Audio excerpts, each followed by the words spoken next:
Hi, I'm Laura Flanders, and this is The Laura Flanders Show, the TV and radio program that seeks to raise radical spirits by interviewing forward-thinking people from the worlds of arts, entrepreneurship, and activism.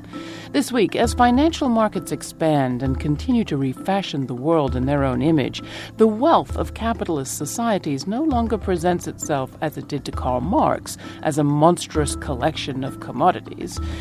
Instead, it appears as an equally monstrous collection of financial securities and insecurities. So says this week's guest, economist Ivan Ascher. He's the author of a new book on the portfolio society and the capitalist mode of prediction. I'll talk with Ascher and the debt activist Pam Brown about the implications of a society based on risk rather than labor. In the 21st century, if credit is the new capital, what are the implications for our pocketbooks and also our personal relations?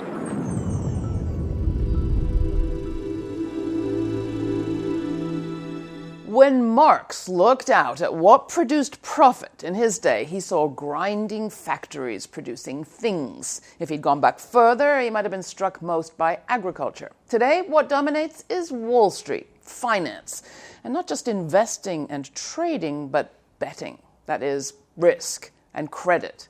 We call it playing the market, but it's not really playing when you're gambling with people's needs, like college and housing and pensions.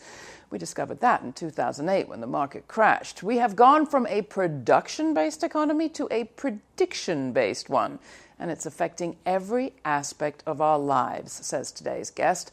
Ivan Ascher is the author of a new book called Portfolio Society, which looks at the 21st century risk-based economy. Joining him is Pam Brown, returning guest, writer and organizer with Rolling Jubilee, that was born out of Occupy Student Debt. She's also a host on WBAI Radio. Welcome both. Glad to have you. So, obvious question, what is the Portfolio Society, Ivan? Well, it's a phrase I actually borrow or lift from someone else, Gerald Davis, who's a sociologist at Michigan, who uses it to describe basically societies, capitalist societies, that are dominated by finance. And is that new? I mean, there's always been markets, or there have been for years. Well, that part is not new. What I think is new is the fact that it's taken such a place, it's a kind of a dominant place in organizing our lives, and also as a source or site of profit making. But not just profit making, as you said, it's a disproportionate amount of money now gets made by in the financial world, but it also just governs our relations or shapes our relations in ways that it didn't before. Well, I'd love you to elaborate a little bit on that. In what ways does being a risk and credit-based society affect our relations with one another? In the 19th century, in the kind of industrial era, people spoke of a bourgeois society or civil society. And so the portfolio society, I understand to be the kind of contemporary version of this. We're still organized around exchange and production, but on top of this, we have these financial markets that increasingly encroach or shape the way in which we do govern or do produce and buy and sell things. So, a simple example would be the use of credit cards. When you go to the market, you don't no longer use cash, but certainly if you buy anything online, your transaction is mediated by credit cards, which means all kinds of things in the way that people have access to markets and the way in which we have to produce ourselves as a certain kind of subject, somebody who is creditworthy, somebody whose probability of default can be measured and so forth. Let's get some of the work that you do and have done over years, Pam. When you hear about a kind of credit relation-based society, what bells go off in your head? Well, I was just thinking about sort of the transition that happened earlier in the 1900s, really around 1934, with the Housing Act that did create kind of a debtor society. How so? Because prior to that, when people bought property, the terms of mortgage were very, very different. It was only in 1934 that you started to have longer mortgage terms, and that allowed people to buy, in a sense, more property. There were lots of problems. I don't want to state that there weren't before that, of course, but that was a real turning point for the way that debt was conceived. That was a point literally where the banks and the government became partners, because prior to that, there wasn't an explicit relationship, at least between the banks and the government, in terms of insuring people's debt, taking it off of the books. Banks didn't want to lend to people because they would subsume all of the risk, right? And so once the government stepped in in and said, well, we want people buying houses, and we want to create this kind of particular kind of subject, because at the time people were thinking along the lines of communism. They were not that excited by capitalism. They were coming out of the Depression, and people were pretty embittered. And that really fostered and set this whole process that you're talking about into very clear motion. And that's when we saw Freddie Mae and Fannie Mac, all of Exactly. those. But the idea was to make home ownership more accessible to more people. Really the idea was to give people jobs, because to create an industry around construction, which is really fascinating. Debt and labor were always really, really connected. And then cut to student debt, which is where I started thinking about this.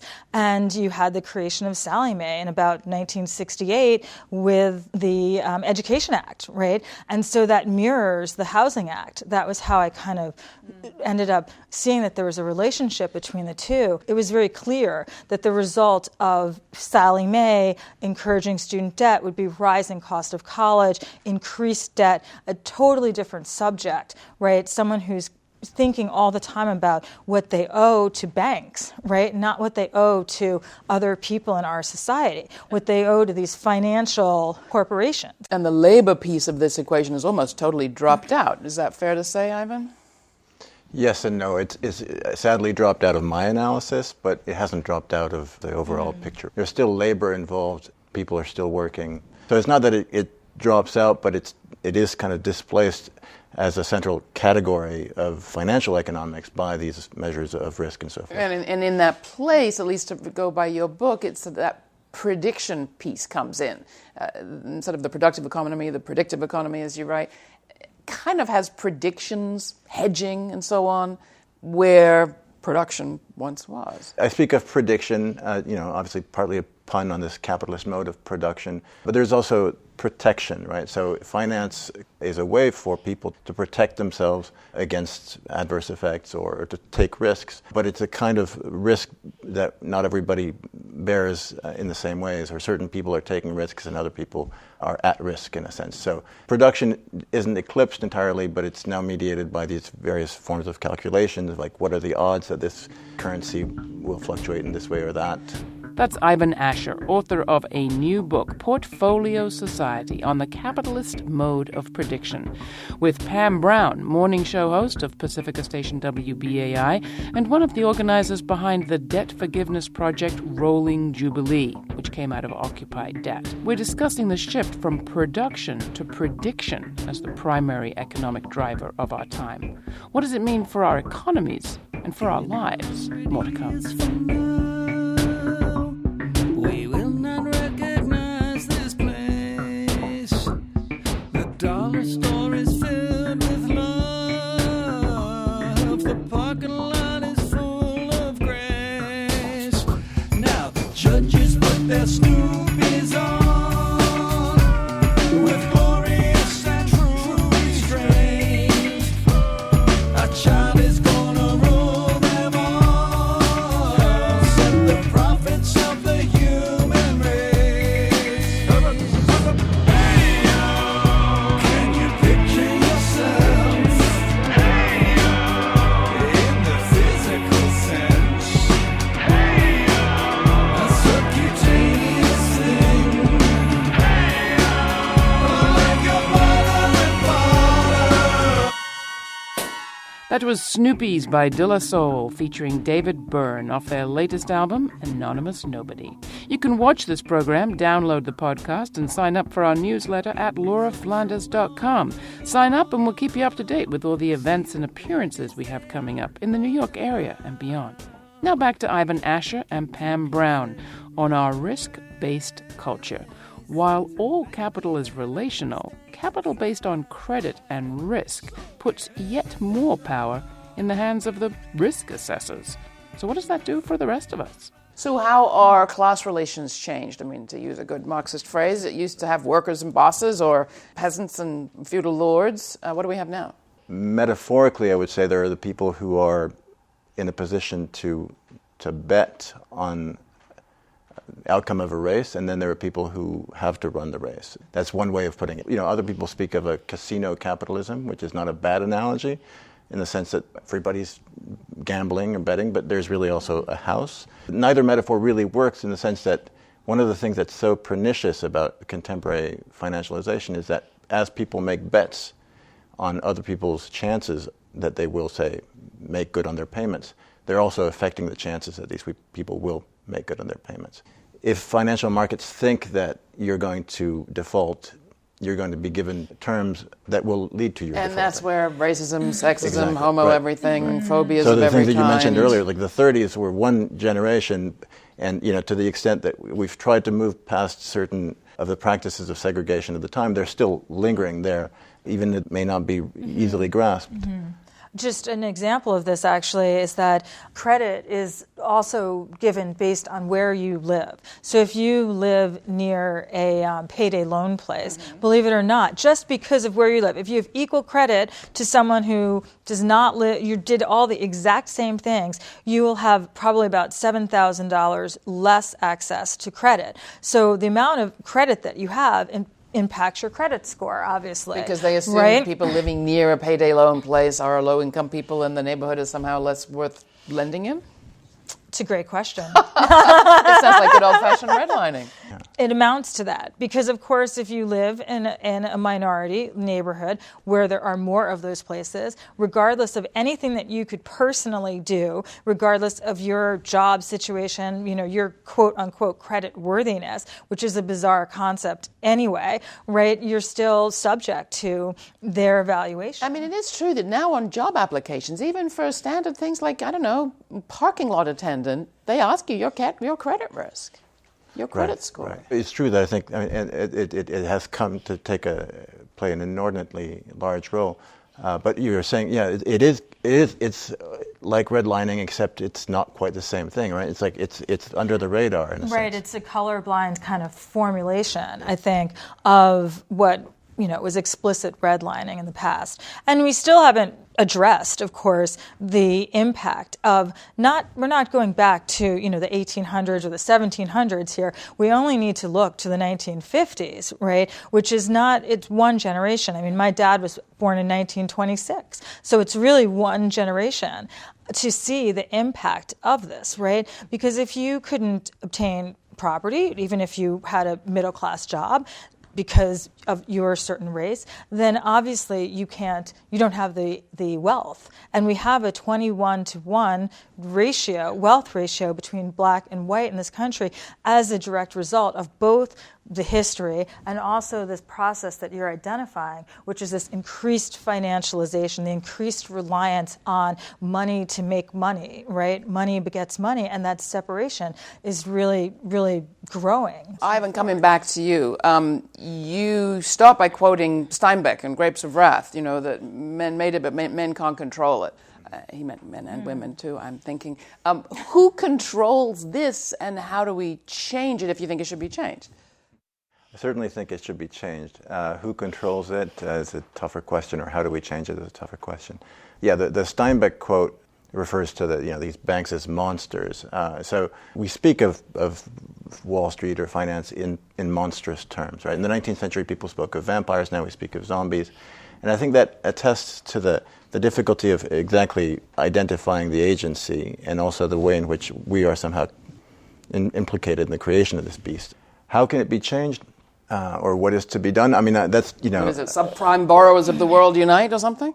Not everybody is equally affected or implicated in these ways, right? So we're all borrowers in a fashion, but it plays out differently depending on whether you're male or female, white or black, and so forth, where you live. And so I think it's important for us to attend to the ways in which finance does shape everybody's lives, but it affects or shapes our lives differentially. So, for instance, you mentioned where you live, your zip code, and so forth.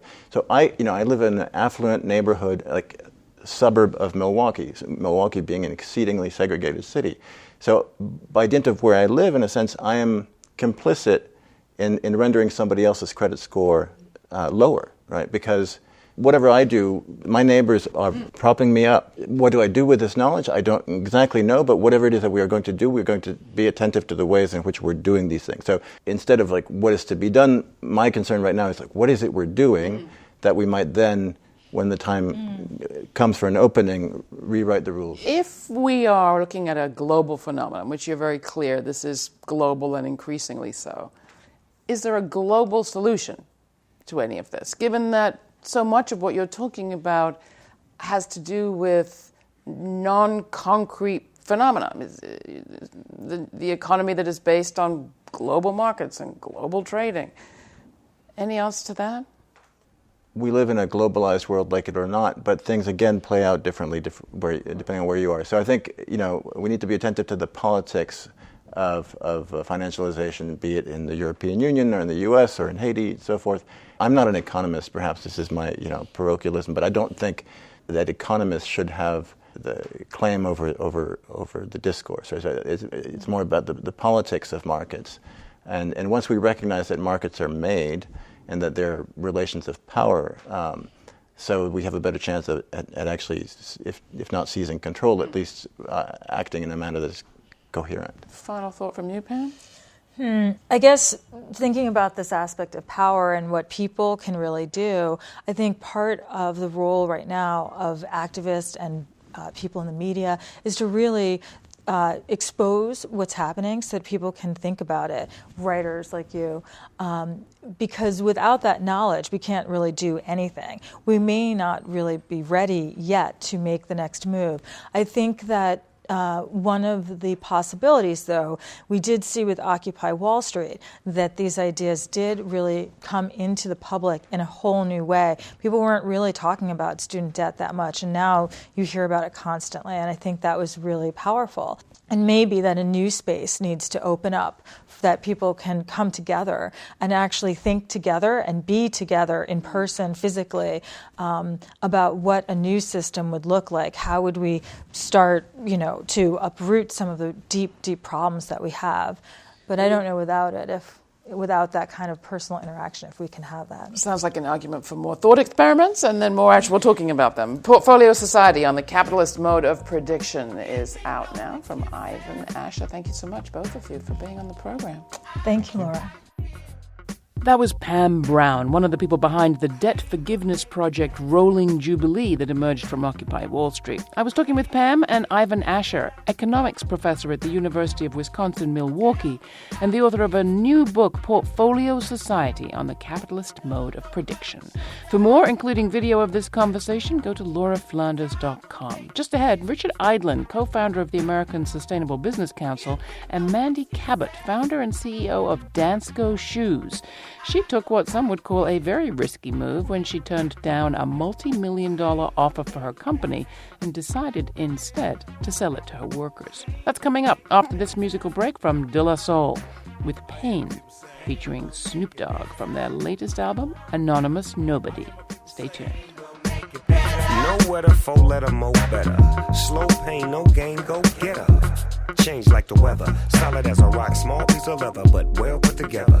Flames our endeavors, come to find out that game makes it better. Hey makes it better, shades of epiphany, can't let it get to me. Move so differently, do it so swiftly. Ease into my style, lay mine down, king be crowned. Look at me now, teaching my classes by the masses. Used to gangbang, used to love the clashes. Now cash is the only motivation, but not for me, G. I'm in the public relations. That's food for your De La Soul, word to the letter. Pain will make it better. A silver tsunami is coming. Have you heard of it? As baby boomer business owners approach the age to retire, tens of thousands of CEOs are wondering what to do with their businesses. Selling off to a bigger firm might not be possible or might not conform to their values, so what else to do? Mandy Cabot, founder and CEO of Dansko Shoes, faced that choice a few years back and made a very different decision. I had a chance to talk with her and Richard Eidlin, co-founder of the American Sustainable Business Council, earlier this year at the Progressive Congress Summit in Baltimore. Welcome to the program, both of you. It's a pleasure to have you with us. Thanks, Laura. Just remind us, Richard, the Sustainable Business Council's been around how long? Who do you represent and why? Yeah, so we started in July of 2009. It's a national business advocacy group based in D.C., and we represent over 200,000 companies across the U.S., and those companies tend to be what we would call high road or triple bottom line companies. And the premise for starting the council was that those types of companies that are making money, that are treating their employees well, investing in their communities, concerned with the environment, historically, they hadn't been well represented in the policy process, either in D.C. or at state capitals. And now? And now we're able to represent those companies across the country, both on Capitol Hill and in state legislatures across the country. And Mandy, coming to you, did I summarize more or less accurately your situation? It's quite a story. You did. We were the quintessential mom and pop. We started our business, my husband and I, in 1990, after discovering in my husband's native Denmark what we instantly recognized as the world's most comfortable shoe. Of course. And our first business plan went something like this. If you've got something great to share, you share it. And if in the sharing you can reinvest in more to share, you do that too, and the gift just keeps on giving. So that was the premise. And you did brilliantly, and I think the last I looked, you had annual revenues of something like 120 million, something like that? We did. We've been between 125 and 150. We started with an initial investment of $7,500, proceeds from the sale of a young horse. My husband and I were horse trainers. And we kept sharing this incredible find, magnets of serendipity that we are, and very consumer driven, and we evolved and came up with new designs and new programs and expanded from the $7,500 investment to a high watermark of $150 million with 150 employees. Most people, when they get an offer for their company from an enormous competitor, Timberland, $100 million offer, would have said yes. It was a little north of that, but it wasn't public information, so I lowballed it a bit. So tell me how that played out. What happened? Well, the $100 million is important in one regard, not to tie it to the offer, but because we had reached that magical, mythical level at which entrepreneurs are said to start failing. And I bought it. I bought that hook, line, and sinker. And I had a crisis of confidence, frankly, that I could take the company to the next level. We were truly the quintessential mom and pop. We homeschooled our staff. We homeschooled our baby Dansko. We followed her through toddlerhood into school age, into revolutionary teenager, into adulthood, and realized that we really were going to need some outside help. And this prospective purchaser had the same values we had. They had financial modeling that we could only imagine. They had international sales and distribution and R&D, all of those things. And we thought that their public commitment to doing well by doing good was a perfect match for us. Sounds good. What happened? What really got me was this nagging concern that I was selling my baby down the river because I didn't know how to raise her. And how lame was that? I was going to need to pull on my big girl pants and be a CEO and surround myself with folks that really knew what they were doing.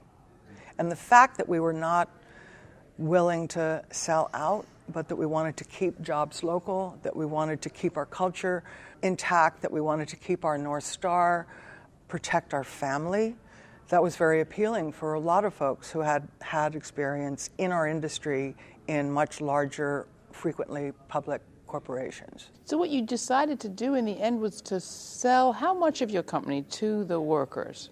100%. We made that transaction all in one fell swoop.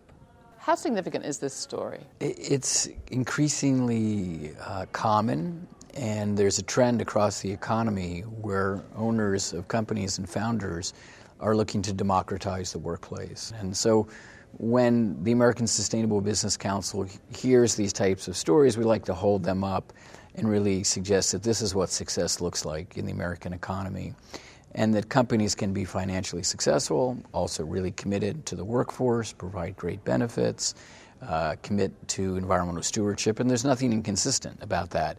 And that's actually what successful capitalism looks like in the 21st century. Elaborate a little on how it helps combat poverty and income inequality.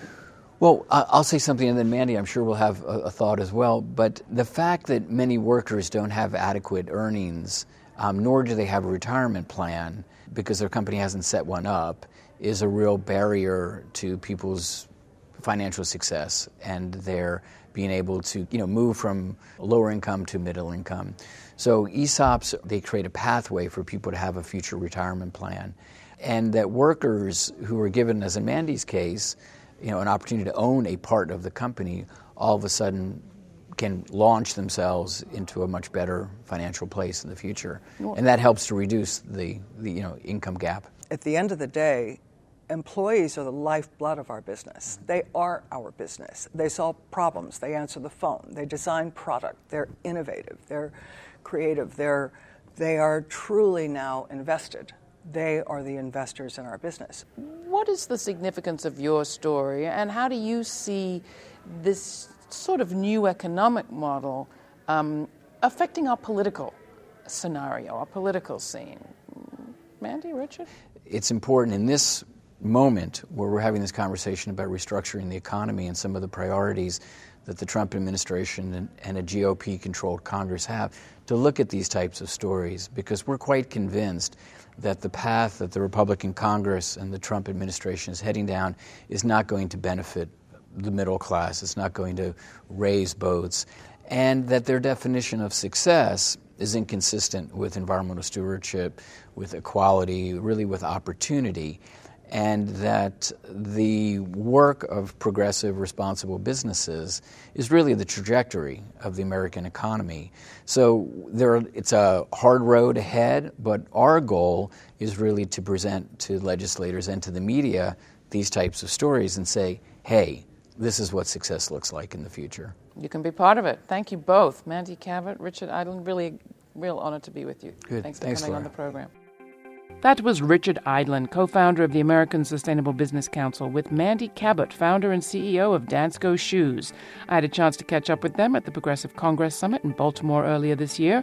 If you are part of the silver tsunami of baby boomer business owners just now considering retirement, and you have a legacy plan you think is power shifting, let us know. You can write to me, Laura, L-A-U-R-A, at lauraflanders.com, and find all my interviews and video shorts about the so-called new economy at lauraflanders.com.